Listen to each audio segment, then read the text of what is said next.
एक व्यक्ति एक राह से होकर के गुजर रहा था। अचानक से आसमान में बादल गजराए एवं उसके ऊपर बिजली आकर के गिर गई। उसका पैर पूरा जख्मी हो गया। लोगों ने कहा यह घटना बहुत ही अप्रिय घटना हुई है, बड़ी ही खराब घटना हुई है। बिजली का गिरना अप्रिय घटना कैसे हो सकती है? उसी बिजली के गिरने से ही जीवन की उत्पत्ति अर्थात शुरू में कुछ केमिकल्स एक दूसरे के साथ में क्रिया किए, रिएक्शन किए, और यही बादलों से गिरी बिजली सोर्स ऑफ एनर्जी, शक्ति के एक स्रोत की तरह से काम में आए। इस बिजली की वजह से ही कोशिकाओं का जन्म हुआ। तो बिजली का गिरना एक अप्रिय घटना कैसे हो सकती है? Things happen. They are not good or bad. We define them as per our convenience. अर्थात घटनाएं घटित होती हैं, उनमें सही और गलत कुछ होता ही नहीं। हम अपनी सहजता के हिसाब से, हम अपनी तर्कों के हिसाब से उनको सही या गलत ठहरा देते हैं।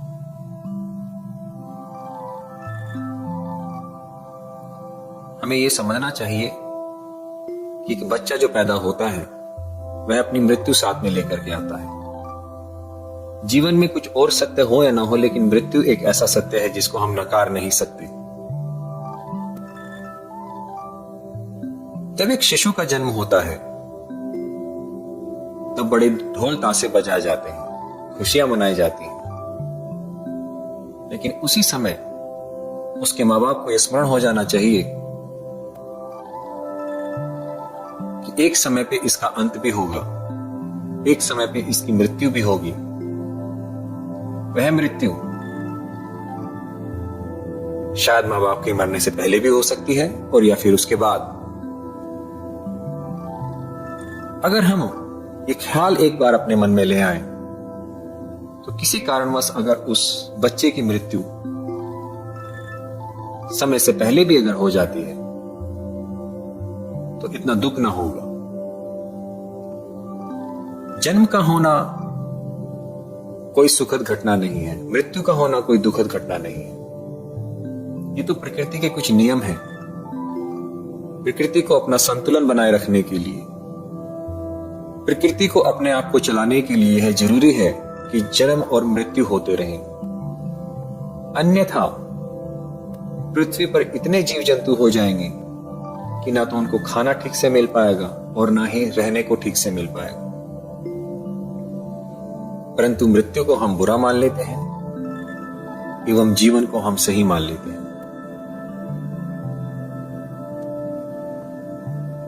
किंतु हम ये भूल जाते हैं कि उसी मृत्यु की वजह से पूरे सृष्टि में एक संतुलन बना हुआ है। अर्थात घटनाएं केवल घटित होने के लिए बनी है, उनमें अच्छा और बुरा कुछ नहीं होता। जिस चीज को आज आप बुरा कह रहे हैं हो सकता है वह कुछ समय के पश्चात आपके लिए अच्छी हो जाए।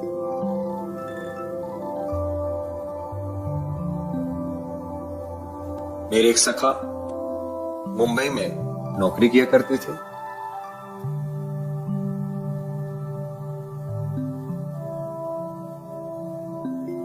वह उस दिन एक जॉब का इंटरव्यू देने के लिए जा रहे थे।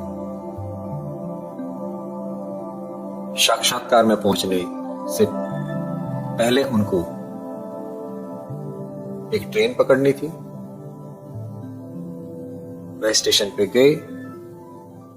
ट्रेन में चढ़ने के लिए जैसे ही उन्होंने हाथ बढ़ाया, ट्रेन में अत्यधिक भीड़ होने की वजह से वह ट्रेन में ना चढ़ सके।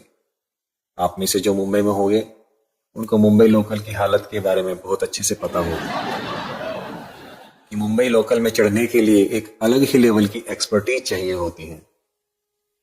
एक साधारण व्यक्ति जो कभी मुंबई में नहीं रहा है उसके लिए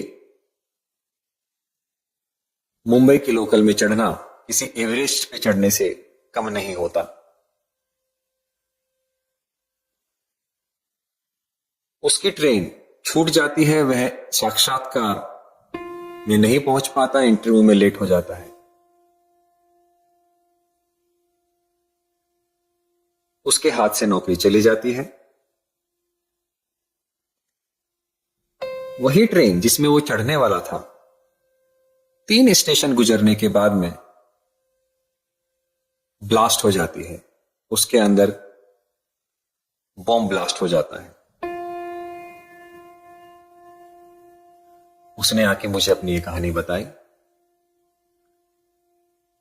कि मैं अपने इस दिन को अच्छा कहूं या बुरा कहूं।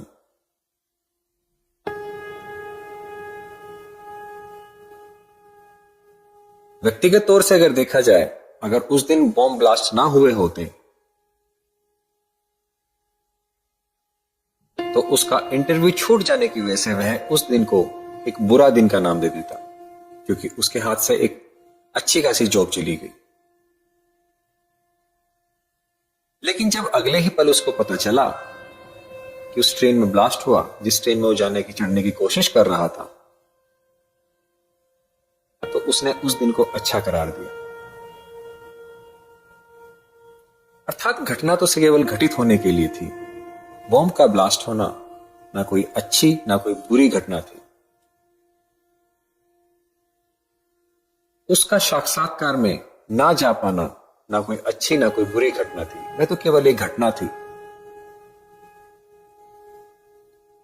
उसने अपनी स्वीकृति के हिसाब से, अपनी प्रवृत्ति के हिसाब से, अपनी कन्वीनियंस के हिसाब से एक धारणा बना ली कि साक्षात्कार में ना जा पाना तो एक बुरा इवेंट है, एक अप्रिय घटना है। लेकिन जब बॉम्ब ब्लास्ट हुआ तो वही घटना उसके लिए अच्छी हो गई। अर्थात अच्छा एंड बुरा हमारी कुछ अवस्थाओं पर निर्भर करता है। ये अवस्थाएं मिलकर के तय करती हैं, निर्धारित करती हैं कि कोई भी एक घटना जो हुई है उसे हम अच्छा कहेंगे या बुरा कहेंगे। अतएव आप हमेशा याद रखें कि केवल घटनाएं होती हैं, उनमें अच्छा और बुरा कुछ भी नहीं होता, चाहे वो मृत्यु से ही संबंधित क्यों ना हो और या फिर जीवन से संबंधित क्यों ना हो।